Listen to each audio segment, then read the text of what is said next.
Hello, नमस्कार. स्वागत आहे तुमचं आपल्या नवीन व्हिडिओमध्ये. तर आज आपण बघणार आहोत डबल कटोरी ब्लाऊज कसे शिवायचे.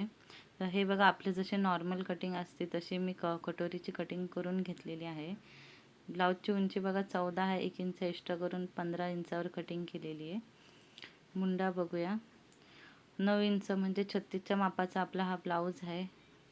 36च्या मापासाठी मी गळ्यातील आतील उंची 2.5 आणि शोल्डर 3 इंच घेते. बघा, पाव इंच एक्स्ट्रा आहे ते आपण कट करून घेऊया. 36च्या मापासाठी मुंडा हा नेहमी 16 नाहीतर 16.5 असतो. बघा, आपण मुंडा मोजून घेऊया. हे बघा, 8.5 येतोय. आपला 16 म्हणजे अर्धा इंच एक्स्ट्रा मार्जिन 17 इंचावर होईल. कमरेचे 8 इंचावर घडी म्हणजे 32 आणि 1 इंच एक्स्ट्रा मार्जिन घेतलेले आहे.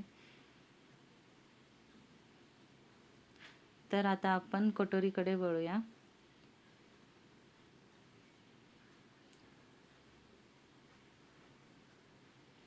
आता जसे आपण नॉर्मल कटिंग करतो कटोरी ब्लाऊजची, त्याच पद्धतीने केलेली आहे. माझ्या चॅनलवर कटोरी ब्लाऊजची कटिंगचा व्हिडिओ आहे, तो तुम्ही बघा. आता हे बघा, हे एक नॉर्मल आपलं पेपर कटिंग आहे कटोरी ब्लाऊजचं. 36च्या मापाचं पेपर कटिंग आहे. त्यातले आपल्याला फक्त कटोरीची गरज आहे. हे बघा, मी कटोरीचं माप काढून घेतलेलं आहे. आता साध्या कटोरीपासून डबल कटोरी कशी बनवायची ते आपण बघूया. तर आपण हे अशी कटोरी ठेवून घ्यायची आणि तिचे जे कोने आहेत त्याच्यावर मार्किंग करून घेऊया.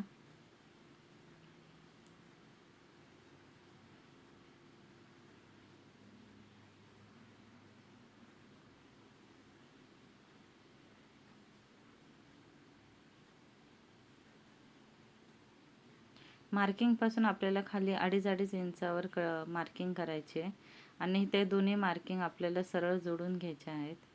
आणि जोडून घेतल्यावर मार्किंगचा मिडल काढून घ्यायचा आहे आणि खाली 1 इंचावर आपल्याला मार्क करायचा आहे. जेव्हा आपण टक्स मारू तेव्हा आपला टक्स वर खाली नाही झाला पाहिजे. आणि जे आपण मार्किंग केलेली तिथून आपल्याला पाऊण इंचावर अजून एक मार्किंग करायची आहे. वरतून आणि खालून असे पाऊण इंचावर मार्किंग करायचे. पाऊण इंच म्हणजे 1.5 इंचाचा आपला टक्स आहे आणि 1 इंच आपल्याला फिटिंगसाठी लागेल. म्हणजेच जे आपण 2.5 इंच वाढवलेत ते आपले परत मायनस होऊन जातील, पण आपल्याला 1-1.5 इंचाचे 2 टक्स मिळतील, ज्याच्यामुळे पफ हा चांगला येईल. तर बघा, ह्या पद्धतीने आपल्याला हे कट करून घ्यायचे आहेत. म्हणजे जे आपण 2.5 इंच वाढवलेत ते आपले परत आपोआप कमी होऊन जातील आणि जी कटोरीची लेंथ आहे साईड पीससाठी जोडण्यासाठी ती बरोबर आपली मावून जाईल. म्हणजे असं नाही की कटोरी वाढवली म्हणजे आता साईड पीस आपल्याला कमी पडेल, तसं होणार नाही. जेवढं आपलं वाढवलं आहे तेवढं आपलं परत त्याच्यामध्ये फिटिंगमध्ये जाणार, त्याला एक टक्स पडणार. अशा पद्धतीने आपले 3 टक्स तयार होतील. म्हणजे दोन्ही साईडला 1.5 इंचाचा आणि मिडलला 1 इंचाचा. म्हणजेच बघा तुम्ही, आपल्याला 3, 4, 5 इंचाचा टक्स आपल्याला मिळतोय. नॉर्मल कटोरीला आपण 1.5 इंचाचा टक्स मारतो, म्हणजे दोन्ही बाजूने आपण 3 इंचाचा टक्स घेतो. पण आपल्याला इथे 5-1 इंचापर्यंत टक्स होतात आहे, त्याच्यामुळे याला जास्ती पफ येतो. डबल कटोरी ब्लाऊज हा आपण जास्ती करून ज्याचं चेस हे जास्ती आहे त्यांच्यासाठी यूज करतो.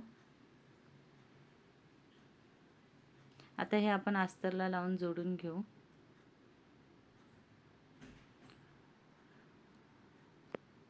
डबल कटोरी ब्लाऊज हे आपण अप्पर चेस्ट आणि लोअर चेस्ट ह्या दोघांमधील जर भरपूर अंतर असेल, म्हणजे नॉर्मली 2 इंचाचं अंतर असतं, पण जर 7 इंच, 8 इंच, 5 इंच असं जर दोघांमध्ये अंतर असेल तर आपल्याला डबल कटोरी ब्लाऊज शिवावे लागते.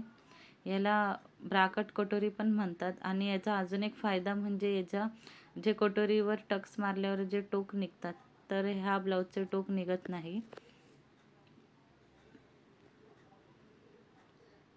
अशा पद्धतीने आपण ब्लाऊज पीसवर जोडून घेतलेले आहेत.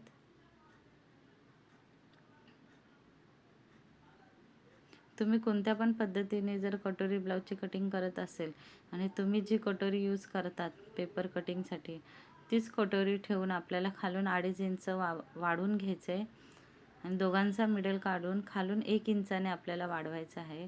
अशा पद्धतीने तुम्ही कोणत्या पण कटिंगचा उपयोग करून ह्या पद्धतीने डबल कटोरी ब्लाऊज शिवू शकतात. पण हे 36च्या मापापर्यंतच यूज होतं. त्याच्यापुढे जर तुम्हाला 38, 40, 42च्या मापाची कटिंग करायची असेल तर त्याच्यासाठी थोडी वेगळी पद्धत आहे. त्याचा टक्स हा थोडा मोठा 3.5 इंचाचा असतो.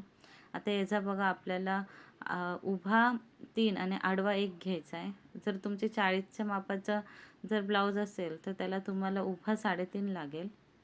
बघा मी वरचा टोक हा थोडा घेते शिलाईमध्ये, जेणेकरून तो टोक आपला शिलाईमध्ये निघून जाईल आणि तिथे असे टोकदार कटोरी तयार नाही होणार. बघा खालचा भाग हा वरच्या साईडवर ठेवलेला आहे.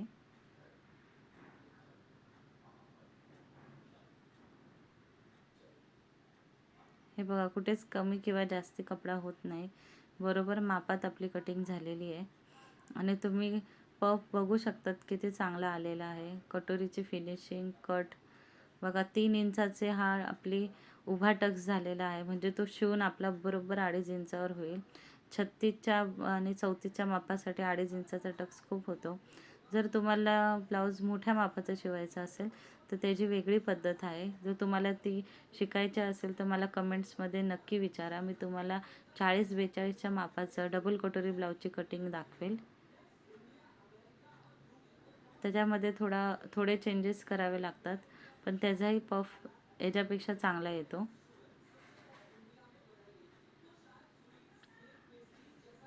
बघा आपण 2.5 इंचाने वाढवली होती कटोरी, पण साईड पीसमध्ये आपण काहीच वाढवले नव्हते. तर आता बघा बरोबर साईड पीस पण बरोबर जॉईंट झालेला आहे. कुठेच आपल्याला अर्धा इंच कमी किंवा जास्ती नाही झालेलं आहे. म्हणजे आपल्याला फक्त कटोरीच वाढवायचे, साईड पीसला काहीच करायचं नाही आहे.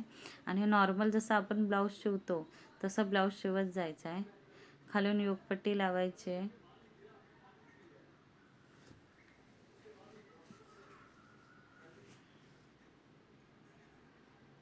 तुम्हाला माझा व्हिडिओ कसा वाटला हे नक्की सांगा. अशा प्रकारे आपले डबल कटोरी ब्लाऊजची कटिंग आणि स्टिचिंग झालेली आहे.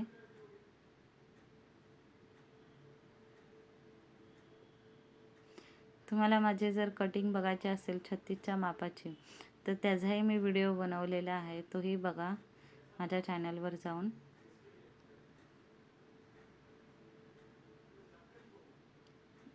हे बघा अशा पद्धतीने मी योगपट्टी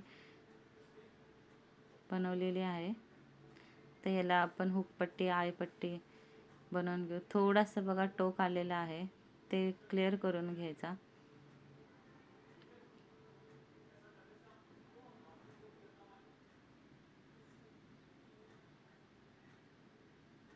बघा कुठे असा टोक आलेला नाही आहे, शेप एकदम असा राऊंडमध्ये आलेला आहे.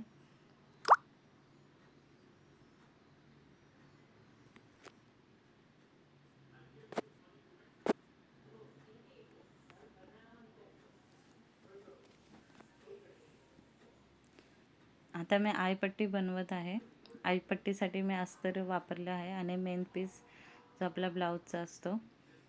आळीपट्टीमध्ये नेहमी अस्तर टाकत जावं, त्याच्याने आळीपट्टी चांगली बनते, मजबूत बनते, त्याच्याने फिटिंग चांगली बसते. आळीपट्टी आणि हुकपट्टी आपली नेहमी अशी मजबूतच झाली पाहिजे.